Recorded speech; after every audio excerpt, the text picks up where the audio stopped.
I feel like I'm currently about to embark on another journey of minimalism, of refining and getting rid of in most areas of my life. This video is about that journey. I've been a minimalist for over 10 years, and I've only really needed to do a great declutter like this 2 or 3 times.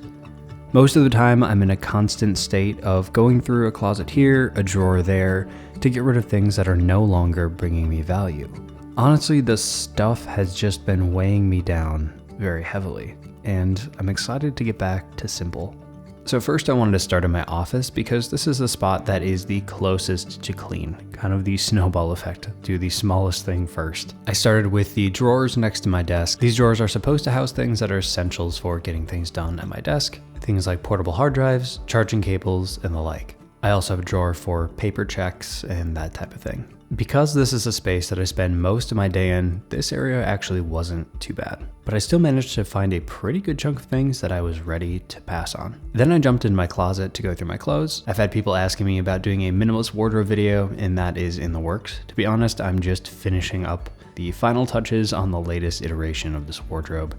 And so when that is ready, I will make that video. I'm also pretty consistent about going through my wardrobe. Usually every 6 months or so, I will clear things out and replace the things that are completely worn out. I will also say I've always been a very budget conscious person, and so wardrobes are very difficult for me because I just don't like spending money on clothes. Once I finished up, I had a stack of items to donate.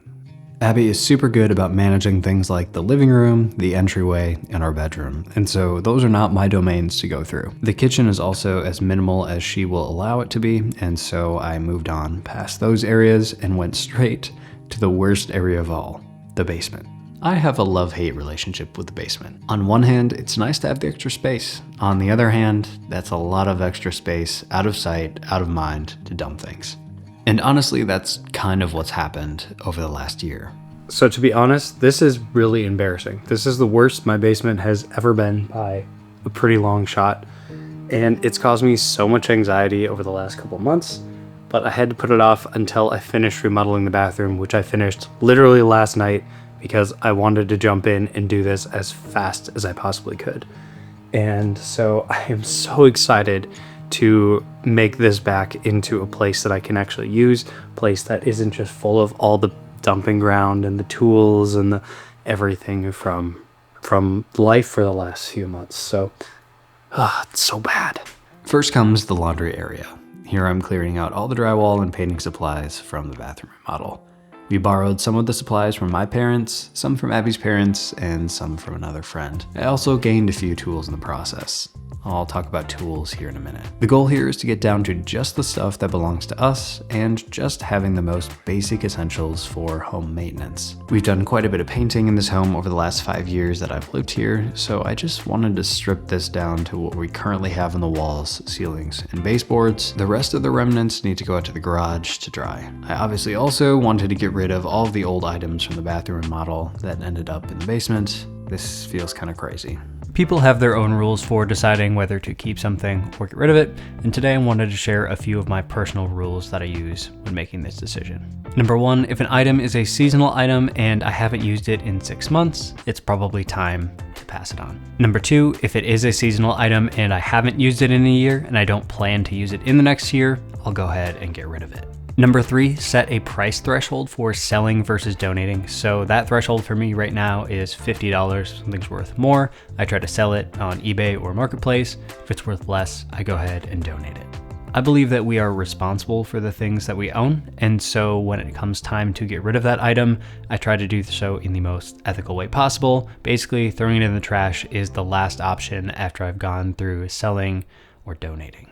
Even with these rules, there are always a few things I'm unsure of, and that's where I keep a box in the basement. I'll put a date on that box, maybe it's 3 months from now or 6 months from now, that I put things that I'm not sure of. And if they're still in the box after that time, I can just close the top and donate it. Tools are an interesting one. I grew up defaulting to fixing everything myself instead of hiring someone, and that gene has really stuck with me. I do all of my car maintenance, and I've done a few bigger repairs myself. I remodeled the bathroom from scratch this year as well, so having enough tool to do things like that is important to me. My philosophy with tools includes a couple things. Number 1, buy the cheap version of the tool first, If you break it, you can justify buying the expensive version. I started my tool collection at age 5, and to date, I've only broken 3 tools using this philosophy. This hammer and saw are from my 5th birthday. 2, if I'm acquiring a tool, it must be something that I don't have another similar solution to, and it must solve a problem that I've found myself having on multiple occasions. I keep a note on my phone of the tools that would have made each job easier, and once I've listed that thing multiple times, I know it's probably worth considering. I've also found that if people want to get me gifts for my birthday or Christmas, a specific tool I found myself stuck without is a very helpful thing to ask for. I'm at a weird crossroads with tools right now because I've reached the limit of what my one toolbox can fit, and I need to decide if I need to expand my storage in this particular area or if I just completely limit my intake of tools. I still haven't made that decision yet. I've watched some of those amazing minimalist toolkit videos where everything fits in one small tool bag, but my needs have extended well beyond the limits of those perfect little toolkits. If I ever choose to begin outsourcing my vehicle maintenance or home renovations, I will definitely consider downsizing my toolkit.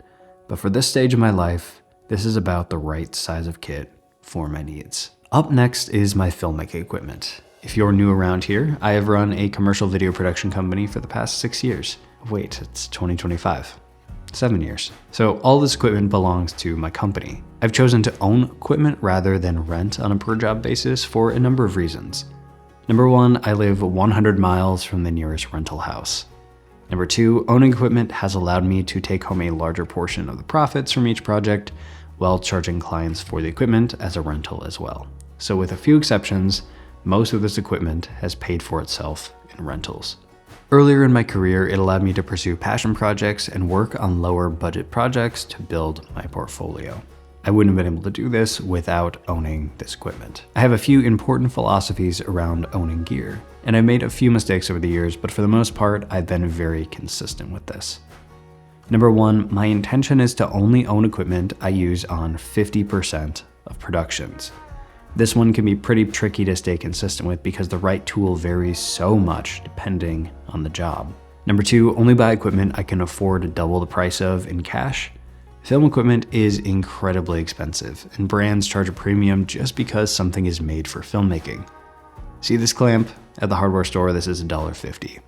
If they advertise the same clamp as a filmmaking clamp, $5. Another rule I've built for myself. This is actually exactly the opposite of my rule with tools for personal use. For film equipment, I only purchase industry standard equipment, not the knockoff brand. Every knockoff brand I've purchased has proven to be a mistake.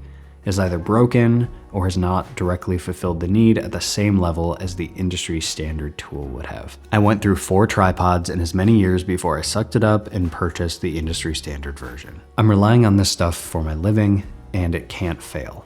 Unlike tools, I also make sure I have some sort of backup of each essential item just in case something breaks on production. I'm so excited to use these boxes up and get rid of the rest. I've been saving boxes for selling equipment over time, and today is finally the day. Here I'm setting aside all of the equipment that I'm planning to sell this year. This is actually a lot. This is the most I've sold in 1 year. So at this point, things are not perfect down here by any stretch of the imagination. I was hoping to have this all done for the video, but I'm still in the process. I'll just keep chipping away at this as I have time. We have this giant pile of stuff to donate over there. I'm selling a pretty large amount of equipment over here, and I've thrown away 3 bags of trash from everything. Thanks so much for coming along on this journey of decluttering with me. I hope this was helpful or at least relatable. If you have any tips or rules you implement for yourself with minimalism or decluttering, drop those down in the comments. I'd love to read them. Thanks so much for being here, and we'll see you next week.